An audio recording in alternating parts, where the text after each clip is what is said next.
మోసినావయ్యా, చంటి పాపను మోసినట్టు మోసినావయ్యా. చేతి నీడలో దాచినావయ్యా, తోడుగా మా ముందరే నడిచినావయ్యా. పోషించినావయ్యా, బలపరచినావయ్యా, భయము వలదని ధైర్యమునిచ్చినావయ్యా.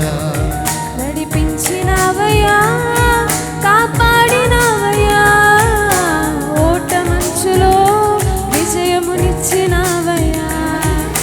మా తలంపులు కావు నీ తలంపులే, మా జీవితాలలో జరిగించినావయ్యా. మా ఊహలే కాదు నీ ప్రణాళికే, మానక సమయానికి నెరవేర్చినావయ్యా.